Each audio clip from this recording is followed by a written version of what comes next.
महाकरुणिक सम्यक संबुद्ध को सादर नमन। बाबा साहब डॉक्टर अंबेडकर को सादर नमन करते हुए प्रबुद्ध उपासक उपासिका, आज का दिन बहुत सुंदर है। हजारों लोगों के बीच में बाबा साहब की प्रतिमा का अनावरण हुआ और हमने बाबा साहब के मिशन पर अलग अलग बिंदुओं पर चर्चाएं सुनी। जब से मंच शुरू हुआ तब से पूरी तरह मिशन पर केंद्रित रहा है। बात युवाओं की थी, मेरे से पूर्व सारे वक्ता युवा थे, और जब बात सारी युवाओं की होती है तो मुझ जैसे वक्ता के लिए बोलना बहुत मुश्किल हो जाता है। थोड़ी सी बात मैं भी कर लेता हूं, और मैं बात शुरू करूं इससे पहले एक छोटी सी घटना का जिक्र कर रहा हूं ताकि मेरी बात ठीक से समझ में आ जाए। भैया बातें ना करो, बात मत करो। आज से 2500 वर्ष पुरानी घटना है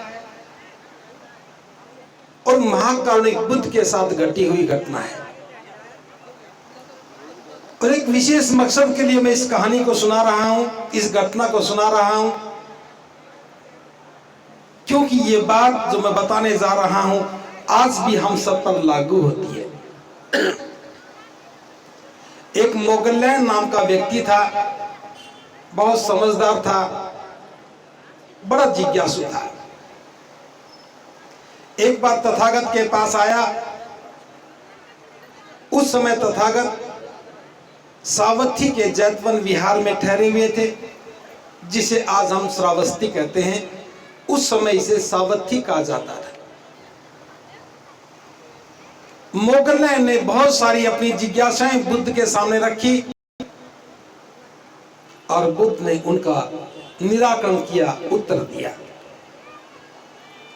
आखिरी में मोगलैंड ने कहा, हे तथागत, मैं देख रहा हूं आपकी देशनाओं को सुनकर के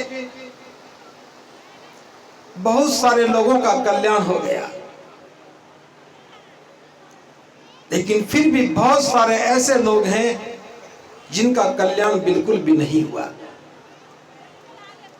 जबकि आप दुनिया के महान शास्त्रा हैं, आपके बराबर विश्व में कोई दूसरा विद्वान व्यक्ति नहीं है। आप सभी समस्याओं के ज्ञाता हैं, उनके समाधान भी आपको मालूम है। एक तथागत, तो भी क्या कारण है कि आपकी देशनाओं को सुनकर के कुछ लोगों का कल्याण हुआ और कुछ का तो बिल्कुल भी नहीं हुआ। इस बात को सुनने के बाद तथागत ने कहा, हे मोगलैंड, जो तुमने पूछा है इसका उत्तर तो मैं दूंगा, लेकिन पहले जो मैं पूछ रहा हूं तुम इसका उत्तर दो। तथागत कई बार इसी प्रकार से बात समझाने का काम करते थे। तथागत ने कहा, हे मोगलैंड, क्या तुम सावथी से राजगृह जाने का मार्ग जानते हो? मोगलैंड ने कहा कि तथागत, मैं तो राजगृह का ही रहने वाला हूं, अनेकों बार राजगृह से सावथी आया हूं, सावथी से राजगृह गया हूं, मैं इस मार्ग को अच्छी तरह से जानता। तब बुद्ध कहते हैं कि मोगलैंड, तुम्हारे पास कोई व्यक्ति आए और वो तुमसे सावथी से राजगृह जाने का मार्ग पूछे और तुम उसे कहो कि यहां से पूर्व दिशा में चलो, एक निश्चित दूरी तय करने के बाद राजगृह आ जाएगा। तुमने उस व्यक्ति को पूर्व दिशा में चलने के लिए कहा और वो व्यक्ति पश्चिम दिशा में चल पड़े, तो क्या राजगृह पहुंचेगा? आप ही बताओ, क्या राजगृह पहुंचेगा? ठीक यही उत्तर मोगलैंड ने भी दिया कि तथागत, वो तो राजगृह कभी भी नहीं पहुंचेगा। फिर बुद्ध कहते हैं कि हे मोगलैंड, उसी समय कोई दूसरा व्यक्ति आता है और वह भी तुम्ही से राजगृह जाने का मार्ग पूछता है और तुम उसे भी ठीक वैसे ही बताते हो जैसा पहले वाले व्यक्ति को बताया, और वो व्यक्ति तुम्हारी बात को सुनकर के पूर्व दिशा में चल पड़ता है, क्या वो व्यक्ति राजगृह पहुंचेगा? मोगल्यान ने कहा कि तथागत निश्चित रूप से वो तो राजगृह पहुंचेगा। अब बुद्ध कहते हैं कि मोगल्यान तो तुम ही बताओ, तुम्हारे पास दो व्यक्ति आए, दोनों ने तुम्ही से राजगृह जाने का मार्ग पूछा और तुमने दोनों को एक ही तरह से मार्ग बताया। एक तो राजगृह पहुंच गया, दूसरा बिल्कुल भी नहीं पहुंचा। क्या कारण है कि दो में से एक ही राजगृह पहुंचा और दूसरा नहीं पहुंचा? तब मोगल्यान कहता है कि तथागत इसमें मेरा क्या दोष है? मैंने तो दोनों को ठीक प्रकार से मार्ग बताया था। जिसने मेरी बात को ध्यान से सुना और जैसा मैंने कहा वैसे ही चला तो मंजिल पर पहुंच गया, और जिसने मेरी बात को ध्यान से नहीं सुना या ठीक से नहीं चला तो वो नहीं पहुंचा। हे तथागत इसमें मेरा कोई दोष नहीं है। तब बुद्ध कहते हैं कि मोगल्यान तुम भी सुनो, इस बात को तुम भी समझो, मैं किसी का मुक्तिदाता नहीं हूं। मैं तो आने जाने वाले लोगों को मार्ग बताता हूं। जो व्यक्ति मेरे बताए हुए मार्ग को ठीक से समझ जाता है और ठीक से चल पड़ता है, उसका कल्याण हो जाता है, वो मंजिल पर पहुंच जाता है। और जो ठीक से सुनता नहीं, चलता नहीं, वो बीच में ही भटक जाता, मंजिल पर कभी नहीं पहुंचता। आज हम देख रहे हैं ये घटना 2500 वर्ष पहले की है, बुद्ध के समय की है। 2500 वर्ष के बाद मैं आपके बीच में कह रहा हूं, बाबा साहब ने क्या क्या करने के लिए कहा। नीलम बोध जी ने बड़े विस्तार से महिलाओं के बारे में बताया, विश्वास के बारे में बताया। एडवोकेट दिनेश गौतम जी ने बाबा साहब के लक्ष्य को बड़े विस्तार से समझाया। और एक नौजवान युवा साथी अभिषेक कुमार जाटव जी ने भी अपनी मन की सारी संवेदनाएं आपके सामने रखी। हर कोई बाबा साहब के मिशन पर चलने की बात कर रहा है, और फिर हम चल क्यों नहीं पा रहे हैं? मैं इस बात को ठीक से समझ रहा हूं। हम कितना भी बोल लें, किसी को सुनता नहीं है। आज भी उपासिकाएं पानी पिला रही, घूंघट करके पानी पिला रही हैं। घूंघट पर इतनी लंबी चर्चा होने के बाद भी घूंघट करके पानी पिला रही हैं, और पीने वाली महिलाएं भी बड़ी शान से पी रही हैं, क्योंकि बात उन पर लागू ही नहीं होती।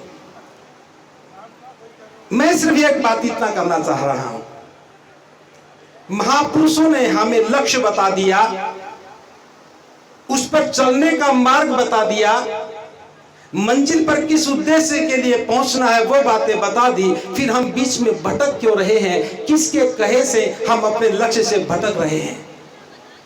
अगर बाबा साहब हमारे मसीहा हैं तो कोई वजह नहीं आज बाबा साहब की मूर्ति का अनावरण हुआ और इस भीमगढ़ी में कोई महिला घूंघट में रह जाए। अगर बाबा साहब समझ में आ गए तो आज के बाद घूंघट नहीं होना चाहिए। आप ये दोष महिलाओं को देंगे, पुरुष बच नहीं सकते हैं। या तो बाबा साहब की मूर्तियां लगाना बंद करो, उनकी बात करनी बंद करो, जय भीम कहना बंद करो। अगर जय भीम कहते हो तो उनकी बात पर अमल भी करो, वरना हम जैसे वक्ता आएंगे और चले जाएंगे। बस आप याद तो रखेंगे कि कोई आए थे, कह करके गए थे, लेकिन करना कुछ नहीं है। हमें बाबा साहब के मिशन को ध्यान से समझना होगा। बाबा साहब इस दुनिया के महानतम विद्वान थे। आज पूरी दुनिया बाबा साहब को बाबा साहब को द सिंबल ऑफ नॉलेज कह रही है। सारी दुनिया बाबा साहब को ज्ञान का प्रतीक कह रही है। उन्हीं बाबा साहब डॉक्टर अंबेडकर ने अपने पूरे ज्ञान की साधना के बाद, अपने जीवन के सारे अनुभव के बाद जीवन में एक अंतिम निर्णय लिया और वो बुद्ध की शरण में गए, जाकर के बौद्ध हो गए। प्रबुद्ध उपासक उपासिकाओं, इस बात को ध्यान से समझना। बाबा साहब दुनिया के महानतम विद्वान थे। अपनी पूरी ज्ञान की साधना के बाद, अपने जीवन के पूरे अनुभव के बाद एक निर्णय लिया और बुद्ध की शरण में चले गए, क्योंकि वो जानते थे कि बिना बुद्ध की शरण में जाए हमारा कल्याण नहीं हो सकता। हमारे ऊपर जो जुल्म होता है, हमारा जो शोषण होता है, हम जो अज्ञानता में जीवन जी रहे हैं, इसकी वजह ये व्यवस्था है, ये धर्म है, ये जातीय व्यवस्था है। बुद्ध की शरण में जाने के बाद समाधान होगा, क्योंकि बुद्ध के धम्म में कोई छोटा और बड़ा नहीं है, कोई भेदभाव नहीं है, महिला पुरुष में भेद नहीं है। ये समता, बंधुता, मैत्री और न्याय के सिद्धांत पर आधारित है। बुद्ध के धम्म में कोई छोटा बड़ा नहीं।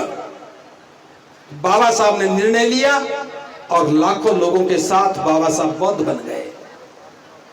मेरा प्रश्न सिर्फ इतना है, जो निर्णय बाबा साहब के जीवन का अंतिम निर्णय था, क्या वो निर्णय हमारे जीवन का पहला निर्णय नहीं होना चाहिए था?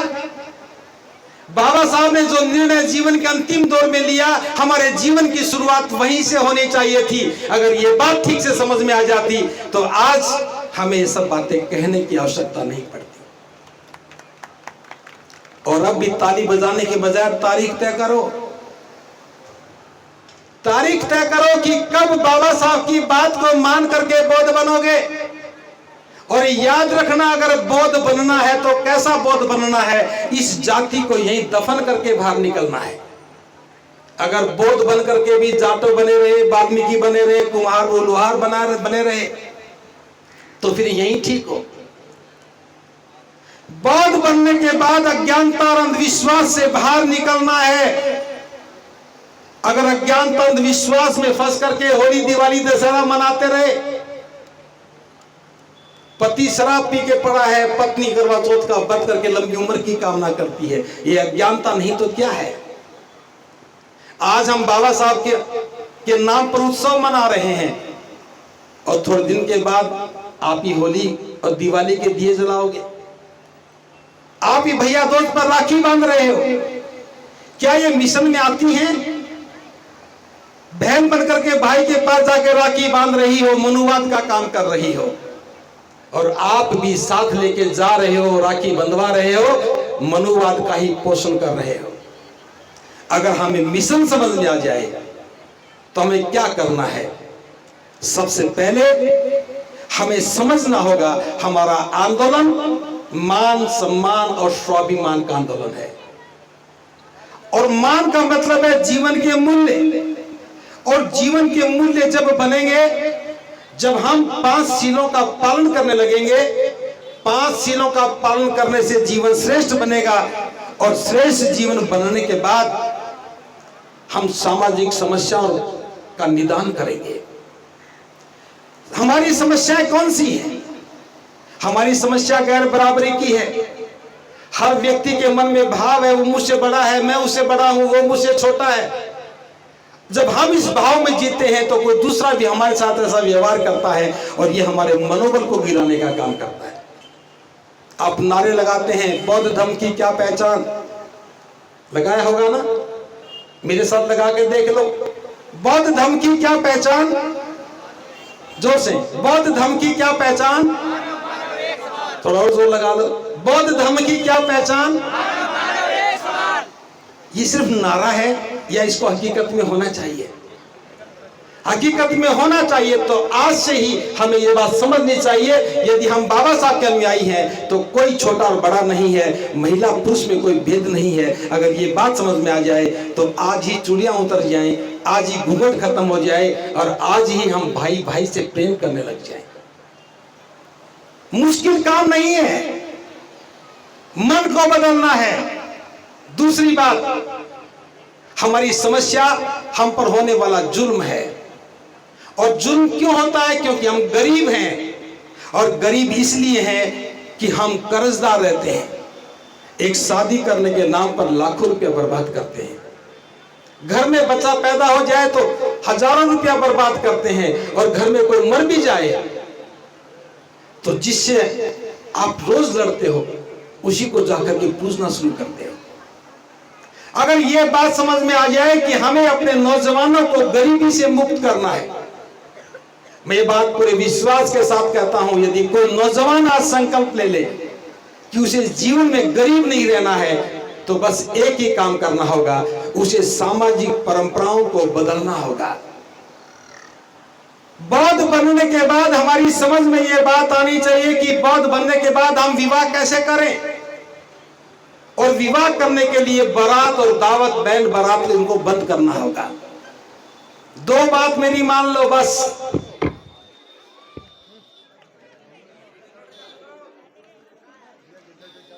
हो गया हो गया।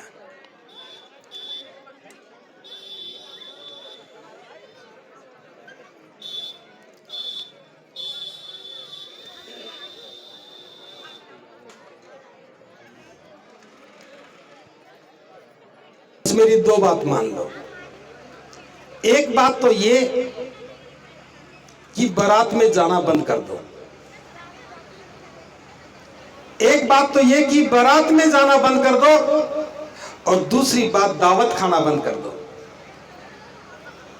ऐसा करने से कोई भूखा नहीं मरेगा, लेकिन हम अपने भाई को, अपने परिवार को, अपने समाज के व्यक्ति को गरीब होने से, किसी का गुलाम होने से बचा सकते हैं। दो काम बस। बारात में जाना बंद करो, दावत खाना बंद करो। जब बारात नहीं होगी तो बैंड भी नहीं बजेगा, बैंड नहीं बजेगा तो घोड़ी की आवश्यकता नहीं पड़ेगी, बारात नहीं आएगी तो टेंट भी नहीं लगेगा, और बारात नहीं आएगी, टेंट नहीं लगेगा तो दावत भी नहीं होगी। लड़की वाला भी अपने रिश्तेदार के अलावा किसी को नहीं बुलाएगा। जब बारात नहीं आएगी, भीड़ नहीं आएगी, टेंट नहीं लगेगा, दावत नहीं होगी, तो खर्च भी क्या होगा। अंबेडकर भवन में शादी करो, बुद्ध विहार में शादी करो, ये भी ना हो तो एक छोटा सा टेंट लगा करके बाबा साहब बुद्ध की प्रतिमा लगा के यहीं शादी करो। बाबा साहब की बात माननी है तो बाबा साहब ने जो कहा था उस बात को समझ लो। बाबा साहब ने कहा था विवाह दो परिवारों के आपसी समझौते का नाम है। एक लड़का पक्ष है, एक लड़की पक्ष है, उन दोनों के बीच में समझौता हो गया। उन दोनों की संतानें इस समझौते के बाद जीवन साथी के रूप में साथ साथ रहेंगी। बस इस मान्यता का नाम विवाह है। इसमें बैंड की, बारात की, दावत की, घोड़ी की, नाचने की कोई आवश्यकता नहीं है। और अगर घर में धन हो, घर में पैसा हो, तो कभी भी लोगों को इकट्ठा करके खाना खिला दो। नाचने का मन करे तो ढोल वाले को बुला करके नाच भी लो। लेकिन शादी के लिए यह बाध्यता नहीं होनी चाहिए कि जिसकी शादी है तो पहले गोद भराई करेंगे, फिर बारात लेके जाएंगे, फिर बैंड बजाएंगे और दावत करेंगे। प्रबुद्ध उपासक उपासिकाओं, हम मंच पर कितने भी भाषण दे लें, जब तक समस्याओं का समाधान नहीं होगा समाज नहीं बदलेगा। हमें अपनी अवधारणाओं को बदलना होगा। जिस दिन हमने परंपराओं को बदल दिया, हम गरीबी से बच जाएंगे। अगर किसी के घर में किसी की मृत्यु हो जाए तो अंतिम संस्कार करने के बाद उनकी अस्थियां लेकर के, अगर आपके पास अपनी जमीन है तो अपने खेत में जाकर के गड्ढा खोदे और मिट्टी के बर्तन में अस्थियां रख करके उस पर पेड़ लगा दें। अगर आपके पास अपनी जमीन नहीं है तो किसी भी सरकारी जमीन के साथ, खेत सड़क के साथ गड्ढा खोद करके पेड़ लगाएं। ऐसा करके आप मनुवाद के पास जाने से बच जाएंगे। ऐसा करके आप अपने पुरखों की अस्थियों को ठीक जगह रख करके उन पर पेड़ उगा करके हमेशा उनकी समृद्धि को बना करके रखेंगे। ये हमारा आंदोलन स्वाभिमान का आंदोलन है। आपके घर में कोई मरता है, आप रोते हैं, मुनाफा किसी और का होता है। इस बात को समझिए। जो हमसे नफरत करता है, हमारे मरने पर भी उसका पेट पलता है। हमारे घर में बच्चा पैदा होता है तो आमदनी उसको होती है। हमारी शादी होती है तो मुनाफा वो कमाते हैं। जिसकी व्यवस्था है लाभ उसका है। इसलिए बाबा साहब की बात को मानते हुए हमें अपनी व्यवस्था का निर्माण करना चाहिए, अपने कारोबार करने चाहिए, अपने नौजवानों को कारोबार करना चाहिए, अपने लोगों से खरीदारी करनी चाहिए और फिजूल की खर्चों को सब बंद कर देना चाहिए। होली, दिवाली, दशहरा ये हमारे त्योहार नहीं है। बुद्ध पूर्णिमा मनानी चाहिए। धम्मचक्र प्रवर्तना आषाढ़ मास की पूर्णिमा को वो मनाना चाहिए। अशोक विजयदशमी को मनाना चाहिए। केवल हमें बौद्ध उत्सव मनाने चाहिए। अगर ये 3-4 बातें समझ में आ गई तो मैं समझता हूँ बाबा साहब का मिशन फलीभूत होगा, हमारा जीवन बदलेगा। अगर हमने ये बात नहीं समझी और समझ भी ली, करने नहीं लगे, तो फिर ये सिलसिला चलता रहेगा। मंच लगते रहेंगे, हम आते रहेंगे, हम बोलते रहेंगे, आप सुनते रहोगे। कभी आप बोलोगे तो कोई और सुनेगा, कभी हम बोलेंगे तो कोई और सुनेगा। मिशन आगे नहीं बढ़ेगा। ज्यादा विस्तार से मैं बात नहीं कर रहा हूं क्योंकि वक्ताओं ने बहुत सारी बातें बता दी हैं। अंत में थोड़ी सी बात और कर रहा हूं। बाबा साहब का आंदोलन आगे बढ़े, हमें कुछ बुनियादी काम करने होंगे। अभी हम देखते हैं कि बाबा साहब ने पूरे भारत को बौद्ध में बनाने के लिए कहा। जैसा बाबा साहब ने कहा वैसा हम भी कहने लग गए। क्या बौद्ध में भारत बनेगा? बौद्ध में भारत जब बनेगा जब देश का एक एक व्यक्ति बुद्ध की शरण में जाकर के बौद्ध हो जाएगा। हमने देखा कि पिछले 67 वर्षों में बहुत कुछ दिखने को नहीं था। बुद्ध की देशनाएं भी सुनने को नहीं मिली, लोगों में धर्म को लेकर चर्चाएं भी नहीं हुई। तब हमने बुद्ध के समय को देखा, पुस्तकों में खंगाला कि बुद्ध के समय में धर्म क्यों तेजी से बढ़ा, और वो बात हमारी समझ में आ गई। 3 बातें थी। या तो कुछ देखने के लिए होना चाहिए, देखने के बाद लोग बदल जाएं, या कुछ सुनने के लिए होना चाहिए, सुनने के बाद लोग बदल जाएं, या फिर नगर में चर्चाएं होनी चाहिए ताकि चर्चाओं से गुजरने के बाद लोग बदल जाएं। लेकिन बाबा साहब के धम्म में जाने के बाद से लेकर के आज तक मैं बात कर रहा हूं, देखने को कुछ दिखा नहीं, सुनने को कुछ मिला नहीं, चर्चाएं शुरू हुई नहीं, इसलिए धम्म आगे नहीं बढ़ा।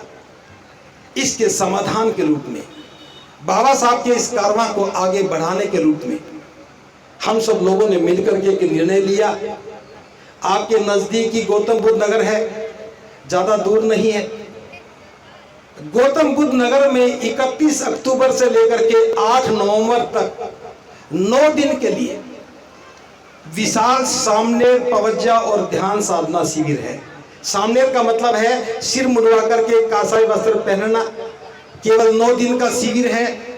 हमने 1000 लोगों को चिवर पहनाने की योजना बना करके काम घोषित किया, और मुझे बताते हुए खुशी भी है कि 31 अक्टूबर के दिन हमारे पास 1003 लोगों की रजिस्ट्रेशन हो चुकी थी, और आज की बात मैं करूं तो लगभग 1250 लोग उस काम में आ गए हैं जो चिवर पहनेंगे।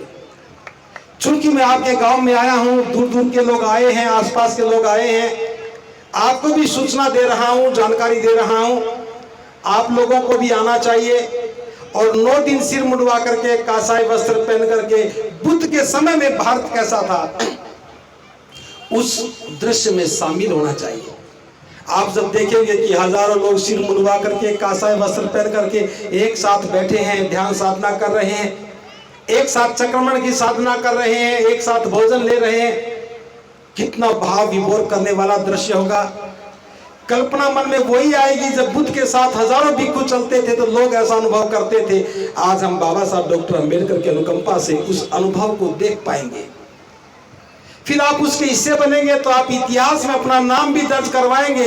जब भारत को बौद्ध में बनाने का आंदोलन चला तो हमने भी चिवर पहन करके इस अभियान को गति देने का काम किया। और जब आपकी फोटो, उसके चित्र लोगों तक जाएंगे, कुछ देखने के लिए आएंगे तो नगर में चर्चा होने लगेगी। कितना सुंदर भव्य कार्यक्रम था। सुबह शाम होने वाली देशनाएं, बुद्ध की देशनाओं से जीवन निर्माण का काम शुरू होगा। तो कुछ लोग देख करके बदलेंगे, कुछ सुन करके बदलेंगे, और कुछ चर्चाओं में शामिल होकर के समझ में आएगा तो बदल जाएंगे। हजारों वर्षों के बाद पहली बार अवसर मिला है भारत में उसी ढंग का बुद्ध का शासन देखने का। मेरा आमंत्रण है आप सब लोगों को कि 9 दिन के लिए आप चिवर पहनने के लिए आइए। एक टेलीफोन कॉल करके आप अपना रजिस्ट्रेशन करवा सकते हैं। धम्मभूमि का कोई भी व्यक्ति आपको जानता हो, एडवोकेट ललित गौतम जी हैं, इनको बोल सकते हैं, कोई भी बोल सकता है। बुद्ध अलंकार जी हैं अलीगढ़ से, मेरे पास भी मैसेज भेज सकते हैं, बात कर सकते हैं, आपका रजिस्ट्रेशन हो जाएगा। अगर कोई व्यक्ति सिर मुंडवाना नहीं चाहता तो सफेद कपड़े पहन करके भी 9 दिन वहां रह सकता है। महिलाएं भी सिर मुंडवाएंगी, कासाई वस्त्र पहनेंगी, महिलाएं भी सफेद कपड़ों में आएंगी, कोई भी सफेद कपड़े में वहां रह सकता है। आपके लिए ये सारी व्यवस्था निःशुल्क है। बस थोड़ा सा आपसे अनुरोध कर रहा हूं, कार्यक्रम बहुत बड़ा है। 1500 लोगों को चिवर पहनाना है, भारतीय चिवर पहनाना है, सबके हाथ में भारतीय पात्र भी होगा। ये सारी व्यवस्था के लिए लाइट आ गई। तो अभी बात को खत्म कर रहा हूं। इस सारे आयोजन में हम चाहते हैं कि आपकी एक भूमिका भी हो। सभी लोग शिविर में भाग नहीं ले सकते, सभी लोग वहां नहीं आ सकते, कोई बात नहीं। बस इतना कह रहा हूं, इस देश के 22 राज्यों के लोग उस शिविर में आ रहे हैं। नॉर्थ ईस्ट को छोड़ दिया जाए तो पूरे देश की भागीदारी है। आप चूंकि निकटवर्ती राज्य के निकटवर्ती जिले के लोग हैं, मेजबानी उत्तर प्रदेश के लोगों की है, क्योंकि कार्यक्रम गौतम बुद्ध नगर में हो रहा है। तो आपसे इतना अनुरोध कर रहा हूं, अपने अपने घर से एक एक मुट्ठी आटे का योगदान करना। चाहे कोई एक मुट्ठी आटे का योगदान करे, चाहे कोई चावल का योगदान करे, चाहे कोई चीनी का योगदान करे, और आप में से जो भी कोई वहां आ रहा हो इकट्ठा करके उस शिविर के लिए ले आए, ताकि आपके आटे से बनी रोटियां, आपके दाल चावल बने हुए जब वो लोग खाएंगे तो निश्चित रूप से जो बाबा साहब के पद में भारत की परिसंकल्पना का जो आंदोलन है, इसमें आपकी भूमिका भी निश्चित हो जाएगी। आप नहीं भी जा पाए तो भी उस शिविर को ठीक से आयोजित करने में आपने सहयोग किया, ये बात कही जाएगी। तो बस इतना ही अनुरोध है। आप चाहें तो इसमें भाग ले सकते हैं, आप चाहें तो इस शिविर को संपन्न करने में अपनी भूमिका निभा सकते हैं। आपने मुझे अवसर दिया और मैं अपनी बात को आप तक